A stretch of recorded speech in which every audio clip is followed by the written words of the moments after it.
Allah Subhanahu wa taala berfirman, wahai orang-orang yang beriman, janganlah kamu mengikuti langkah-langkah setan.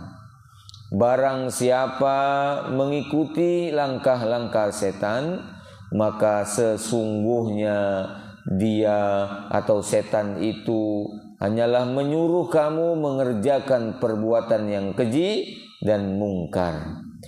Kalau bukan karena karunia Allah dan juga karena rahmat Allah atau rahmatnya kepadamu, niscaya tidak seorang pun di antara kamu bersih dari perbuatan keji dan mungkar itu selama-lamanya. Tetapi Allah membersihkan siapa yang Dia kehendaki, dan Allah Maha mendengar lagi Maha mengetahui. Dan janganlah orang-orang yang mempunyai kelebihan dan kelapangan di antara kamu bersumpah bahwa mereka tidak akan memberi bantuan kepada kerabatnya. Orang-orang miskin tidak memberikan dan tidak bersumpah untuk tidak memberikan bantuan kepada orang-orang yang berhijrah di jalan Allah. Dan hendaklah mereka memaafkan dan berlapang dada. Apakah kamu tidak suka bahwa Allah mengampunimu, dan Allah Maha Pengampun lagi Maha Penyayang? Sungguh orang-orang yang menuduh perempuan-perempuan baik yang lengah dan beriman dengan tuduhan berzina, mereka itu dilaknat di dunia dan dilaknat di akhirat. Dan mereka akan mendapat azab yang besar pada hari ketika lidah, tangan, dan kaki mereka menjadi saksi atas mereka terhadap apa yang dahulu mereka kerjakan. Pada hari itu Allah menyempurnakan balasan yang sebenarnya bagi mereka, dan mereka tahu bahwa Allah Maha benar lagi Maha menjelaskan. Perempuan-perempuan yang keji adalah untuk laki-laki yang keji pula, dan laki-laki yang keji untuk perempuan-perempuan yang keji pula. Sedangkan perempuan-perempuan yang baik adalah untuk laki-laki yang baik, dan laki-laki yang baik untuk perempuan-perempuan yang baik pula. Mereka itu bersih dari apa yang dituduhkan orang. Mereka memperoleh ampunan dan rezeki yang mulia atau surga. Maha benar Allah dengan segala firman-Nya. Bapak-bapak dan ibu-ibu yang dirahmati Allah SWT, jelas ya. Ini masih kelanjutan cerita yang kita sampaikan, yang kita baca seminggu yang lalu sekalian, di makro sebelumnya terkait kisah di mana Aisyah radhiyallahu anha itu dituduh ya, tersebar berita terhadapnya, berita bohong, haditsul ifki, atau yang kita sekarang disebut dengan hoax, berita yang tidak benar. Dan tentunya kalau itu disebarkan, ternyata berita itu bohong, lalu kemudian berita itu menyebabkan seseorang yang dituduh itu menjadi menderita, maka berarti orang yang menuduh itu sudah masuk dalam kategori telah memfitnah. Nah, bukankah fitnah Allah sebutkan dalam Al-Quran, al-fitnatu asyaddu minal qatl, al-fitnatu akbaru minal qatl, bahwa fitnah itu lebih kejam, lebih menyakitkan, lebih sadis gitu ya, daripada sakitnya, sadisnya membunuh. Dan al-fitnatu akbaru minal qatl, bahwa fitnah itu lebih besar dosanya dibandingkan dengan dosa membunuh. Itu Allah sudah sebutkan di dalam ayat yang lain. Nah, Bapak Ibu dirahmati Allah SWT, keinginan untuk menyebarkan berita bohong, untuk menuduh, maka itu sesungguhnya adalah sesuatu keinginan yang digerakkan atau diusahakan oleh syaitan, ya, dilakukan oleh manusia secara umum, ya, khususnya orang-orang yang beriman. Jadi ini pasti latar belakangnya adalah karena setan. Tersebarnya, ya, menyebarnya berita bohong itu adalah tidak terlepas dari keterkaitan peran serta dari setan. Baik setan dari bangsa jin maupun setan dari bangsa manusia.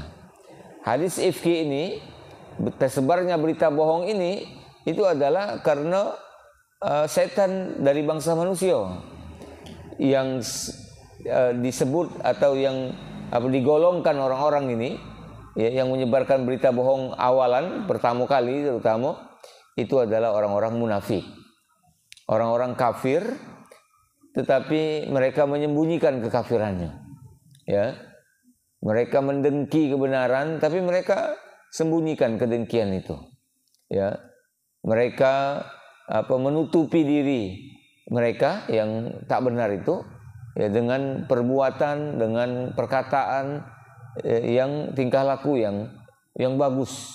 Nah, padahal itu adalah tindakan, tingkah laku atau kata-kata yang hanya menyembunyikan siapa sesungguhnya dia. Wa minan nasi may yaqulu amanna, wa minan nasi may yaqulu amanna billahi wa bil yaumil akhir wa ma hum bimumin yukhadi'una Allah wal ladina amanu wa ma yakhda'una illa anfusahum wa ma yash'urun fi qulubihim maradun fadzalika fi qulubihim maradun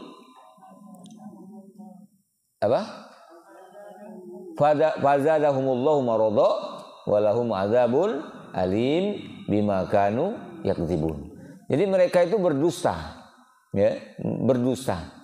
Dan pendustaan mereka itu mereka lakukan dalam rangka untuk menipu Allah dan menipu orang-orang beriman, ya, sehingga mereka mengatakan kepada orang di hadapan orang beriman seolah-olah mereka itu orang yang beriman. Wa minan nasi may yaqulu amanna billah wa bil yaumil akhir. Padahal wa ma hum bimumin, mereka tidak beriman sesungguhnya. Dan mereka lakukan adalah untuk yukhadi'un Allah tadi, untuk menipu Allah, agar Allah tertipu, agar Allah tidak mengetahui keburukan hatinya, agar orang-orang beriman tidak mengetahui siapa mereka sesungguhnya, orang kafir sebenarnya, ya. Nah, padahal yang mereka lakukan adalah hanyalah menipu diri mereka sendiri. Karena Allah tidak akan pernah tertipu. Karena Allah mengetahui yang nyata dan yang tersembunyi. Ya, orang beriman juga tidak akan tertipu karena Allah melindungi orang-orang yang beriman itu. Ya, ketika mereka benar imannya, pasrah, menyerahkan diri kepada Allah, maka Allah akan membela mereka. Maka Allah akan menyelamatkan mereka, melindungi mereka dari ketertipuan itu. Nah, seperti yang terjadi yang kita bahas pada 2 minggu ini sekalian, ya. Jadi orang-orang munafik itu ingin menyebarkan berita bohong, ya, sehingga maksudnya adalah agar keluarga Nabi khususnya, ya, Nabi Muhammad dan keluarganya itu menjadi orang yang terhina. Nah, ternyata Allah menyelamatkan, dan salah satu bentuk cara Allah menyelamatkan Nabi SAW adalah, ya, dengan menceritakan ayat ini, menurunkan ayat ini kepada Nabi kita Muhammad SAW, dan kemudian disampaikan kepada orang-orang beriman, sehingga orang beriman tahu, oh ternyata ini hoak, ya, buat-buatan baik yang dilakukan oleh orang-orang munafik atau setan dari bangsa manusia ini. Nah, ini cara Allah SWT, ya. Maka itu kita Bapak Ibu sekalian yang dirahmati Allah SWT, yang lemah ini, ya, apalagi terkait dengan pengetahuan kita terhadap seseorang, ya, apa yang ada dalam hatinya, ya, kita tidak tahu. Apa yang tidak terlihat oleh mata kita tidak tahu, ya. Apa yang terjadi di belakang kita tidak tahu. Nah, jadi maka terhadap itu kita harus memasrahkan diri kita kepada Allah Subhanahu wa taala. Maka itu salah satu hikmah dari anjuran Nabi SAW untuk ketika kita keluar rumah, ya, dari rumah kita, walaupun perjalanan kita dekat, apalagi perjalanan panjang, ya, yang jauh, maka ucapkanlah Bismillahi tawakkaltu 'alallah la haula wala quwata illa billahil aliyil azim. Kita pasrah kepada Allah Ta'ala terhadap apa yang bakal kita temui selama perjalanan. Kita tidak tahu apa yang bakal terjadi. Kita tidak tahu apakah ada manusia yang selama ini rupanya memperhatikan kita, ngintip-ngintip kita nih. Kapanlah kita keluar, kapanlah kita sendirian misalkan, kapanlah kita keluar rumah. Ya, nanti ketika dia tahu itu, mungkin dia akan merencanakan menimpakan keburukan kepada kita, terhadap kita di jalan ataupun terhadap rumah kita. Ya, keluar orangnya. Dia masuk ketika kita tidak ada di rumah. Nah, ini kan hanya Allah yang mengetahui itu, Bu sekalian, ya. Rencana sesuatu yang direncanakan oleh orang-orang yang lain, ya, Bu sekalian, yang di sekitar kita ataupun mungkin orang-orang yang bukan di sekitar kita tapi naruh niat jahat tadi, kita tidak tahu. Maka itu kita berserah diri kepada Allah. Bismillahi, dengan menyebut nama Allah. Tawakkaltu. Bismillahi tawakkaltu ala Allah. Dengan menyebut namamu ya Allah, aku berserah diri kepadamu. Ya. Bismillahi tawakkaltu ala Allah, la haula wala quwata illa billah. Aku tidak ada upaya sedikit pun kecuali Engkau yang memberikan kekuatan, pertolongan dan sebagainya, Bu sekalian, ya. Nah, ini di antara hikmahnya, Bu sekalian. Nah, jadi orang-orang beriman seperti itu, ya. Dia selalu pasrah kepada Allah Subhanahu wa taala, dan nanti pasal Allah yang melindunginya. Nah, seperti Nabi SAW ini Allah kemudian bela dengan salah satunya yang menurunkan ayat-ayat Allah ini, ya.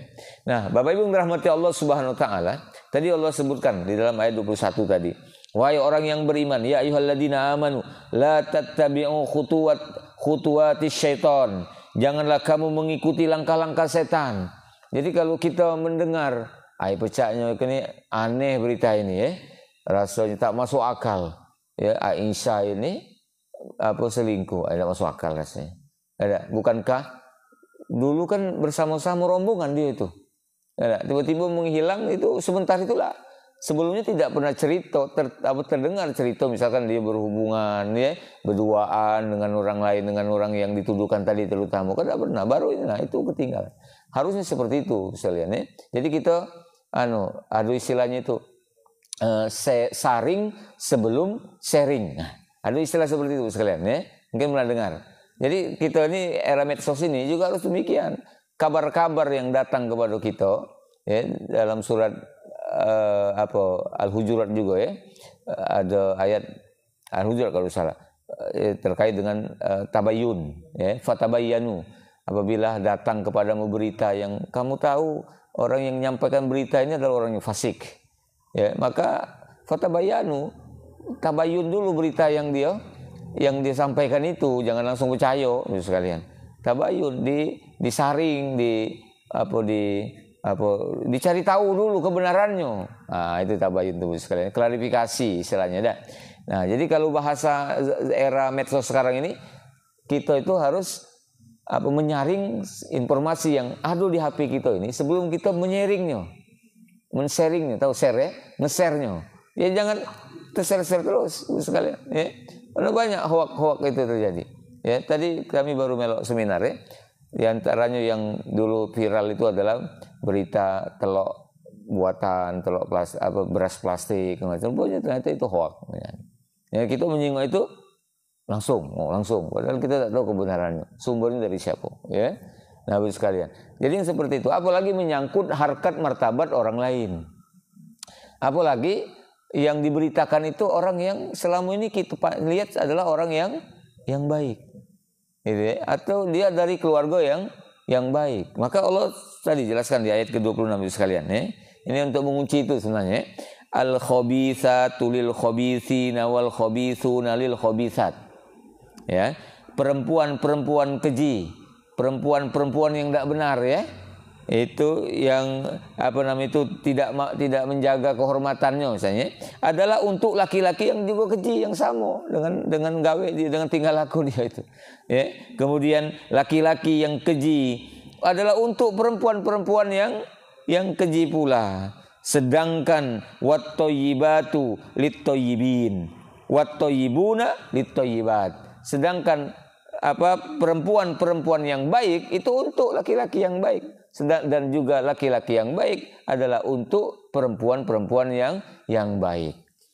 Oke, kita abaikan dulu Aisyahnya ya, misalkan. Kita lihat siapa lakinya, Muhammad sallallahu alaihi wasallam. Muhammad ini siapa orangnya?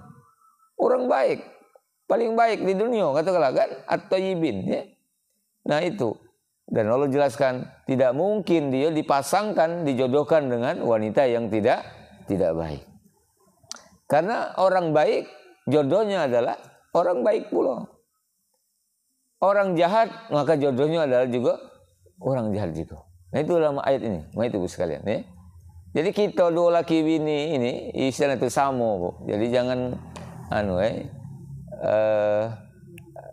ya apa namanya itu ya ada kesamaan lah sehingga kita berjodoh dengan rumah tadi. Iya, ini kita sama.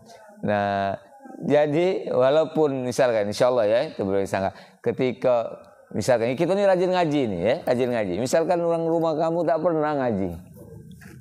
Yakinlah ya karena kamu ngaji, karena kamu soleha, maka sebenarnya dia ada orang laki-laki yang soleh ya kan. Nama itu sekalian ya.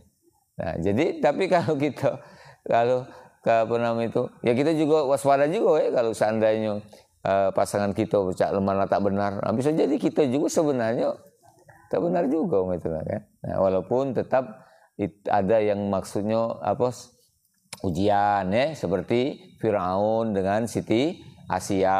Nah, itu ujian Siti Asia Bu ya. Nabi Nuh dengan bunuh ya dengan bininya ya dengan Bu Nuh.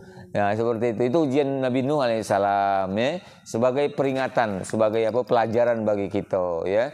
Karena tidak selamanya ya, kalau kita orang tua kita kiai kita laju jadi orang soleh. Orang tua belum tentu, harus ada usaha dari kita juga gitu kan seperti itu.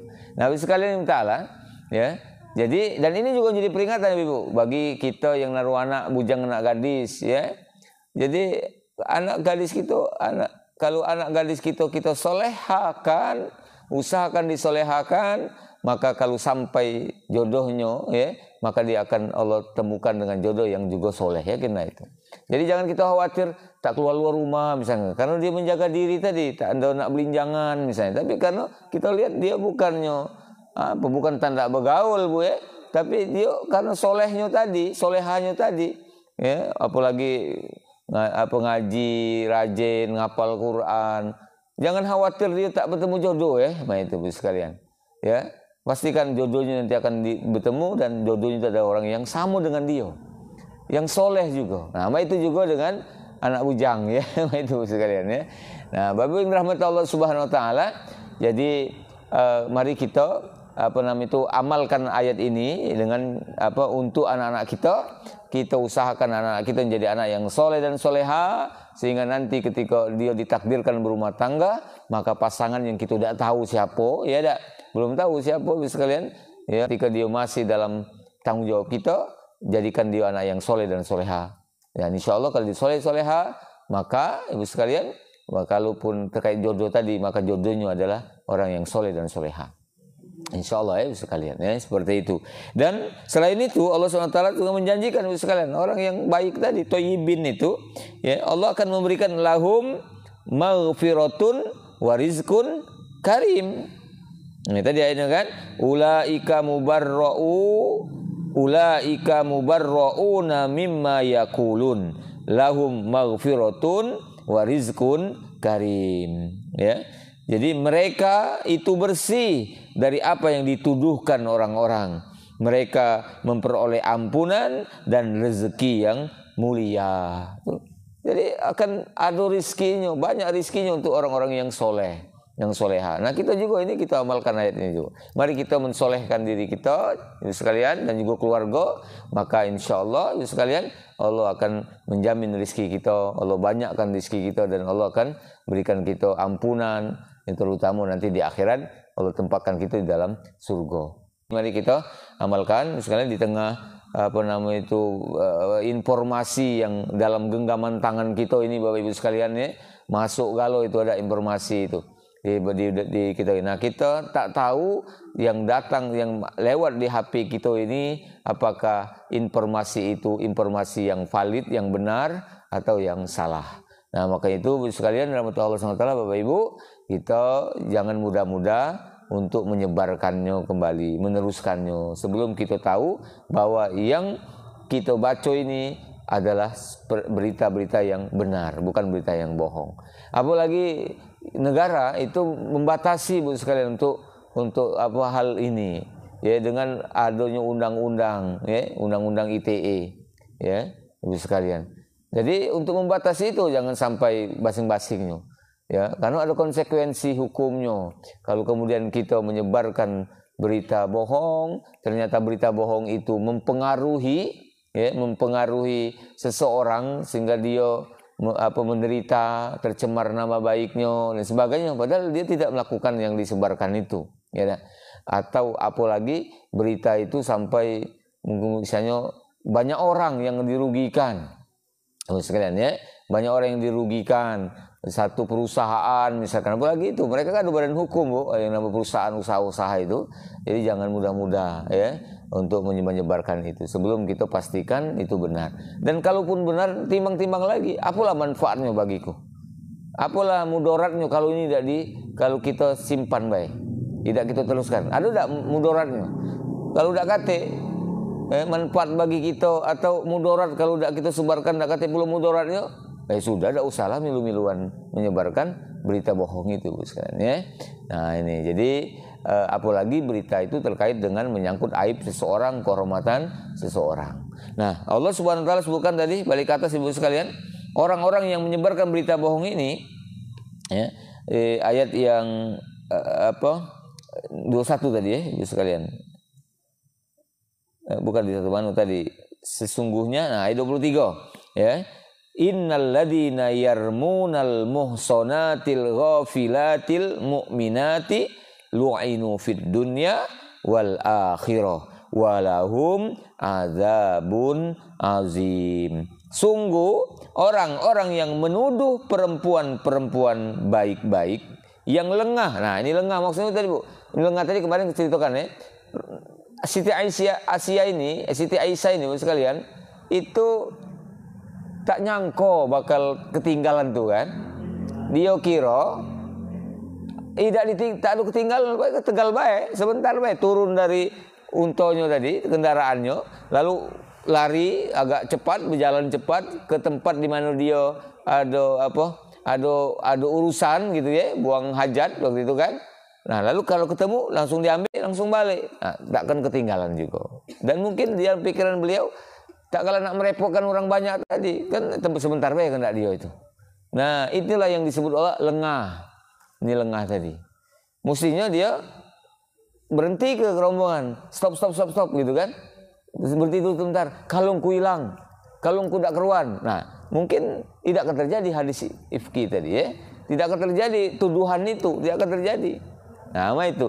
Tapi karena dia merasa tidak ada sampai seperti itu terjadinya, maka dia, ini yang disebut Allah lengah itu, Bu sekalian, ya. Nah, ini juga pelajaran bagi kita, Bapak Ibu sekalian. Jadi kita harus waspada, Ibu, harus waspada, ya, berpikiran ke depan, jangan sampai kemudian yang kita, jangan sesuatu perkara yang kita anggap remeh, ternyata berakibat besar. Ibu sekalian, ini juga ada cerita, Ibu sekalian, dari kawan, ada anaknya yang memukuli temannya, padahal temannya akrab, gara-gara temannya itu chat atau WA dengan kawan cowoknya gitu, ya, menceritakan tentang pribadi dengan pakaian dalamnya segala macam tadi, ya, mandinya segala macam itu diceritakan dengan orang lain yang jantan. Kapan dilihatnya di HP itu, terbaca itu, dia marah, dipukulinya. Saya ingin kaitkan, ya, dia termasuk yang lengah itu, artinya seakrab-akrabnya dia dengan orang lain yang bukan mahramnya, yang bukan keluarga dekatnya, bukan adeknya, bukan ibunya, bukan keluarganya, tetap yang mana bagian-bagian yang privat itu istilahnya itu, ya, dijago walaupun sama betino, Ternyata kan ada yang betina nyebar ke yang tadi.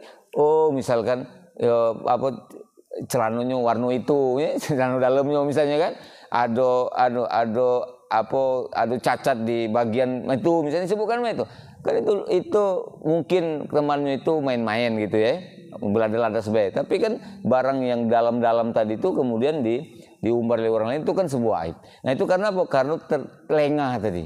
Merasa ikut akrab, kawan akrab. Tak mungkin lah bercerita kemana-mana terhadap aib kita, Bu. Itu Bu sekalian.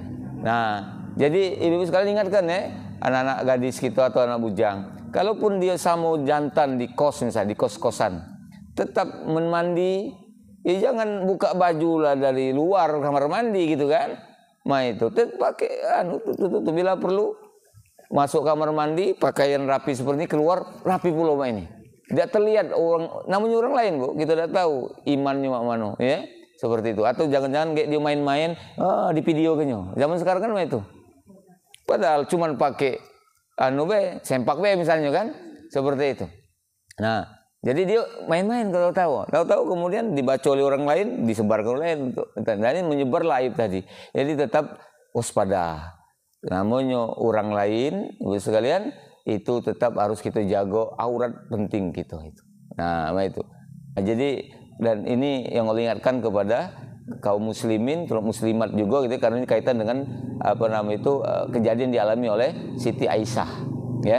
Dia lengah, dia menganggap remeh. Tak usahlah nak memberitahu, kan sebentar juga. Anggap remeh itu. Nah, jadi harusnya tidak lakukan itu. Nah, mari kita jadikan pelajaran juga sekalian.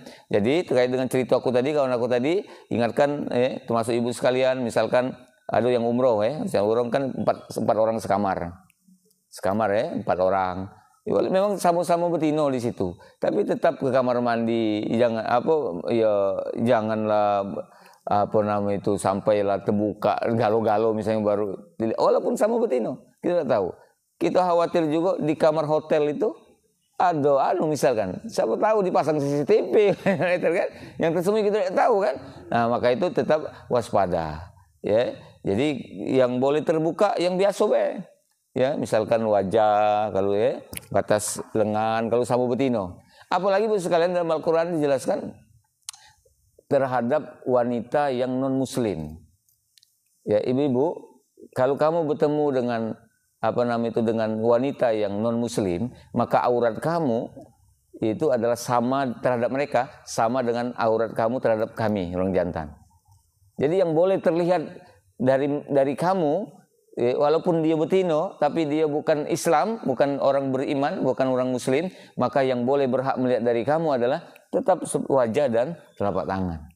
Nah, ibu-ibu paling ya bila perlu sewet gantung pun lagi tak ada kamu lakukan itu. Tetap ada sewet gantung, anduk mungkin dibaitukan, walaupun sama betino di ruangan itu. Jangan sampai kita khawatir ada setan di situ, ya. Apalagi setan bangsa jin, Bu sekalian. Rasulullah Bapak sekalian, saya terkenalnya, mari kita doa Bapak Ibu, khususnya untuk ibu-ibu ya. Kalau ibu-ibu buka baju, Bapak juga buka baju aurat dari pusat sampai ke lutut, ya terbuka, maka ucapkanlah Bismillahilladzi la ilaha illahu. Hingga kalimat itu akan menjadi tabir ya bagi setan, sehingga dia tidak bisa melihat aurat ibu-ibu dan bapak-bapak. Ya. Jadi itu, karena yang namanya setan dari bangsa jin kan di mana-mana itu bisa melihat, apalagi di WC. Jika kabar di WC banyak jinnya di situ. Nah, maka itu masuk WC satu, walaupun tertutup, usahakan jangan telanjang mandi. Ya, jangan telanjang mandi. Kecuali misalnya tak naruh telasannya sama sekali ya, tempat orang misalkan. Menado pakai, basahi Bapak Ibu. Celana kita itu baju kita apa basahi. Ya, basahi tidak apa-apa, jangan telanjang, jangan bugil, walaupun di dalam ruangan. Ya, lalu baca doa sebelum kita membuka pakaian kita. Bismillahilladzi la ilaha illahu. Nah, insyaallah mudah-mudahan Allah melindungi aurat kita yang terbuka dilihat oleh syaitan. Semoga Allah lindungi kita dari diumbar aib-aib kita oleh orang-orang yang tidak bertanggung jawab oleh setan-setan tadi. Amin ya rabbal alamin.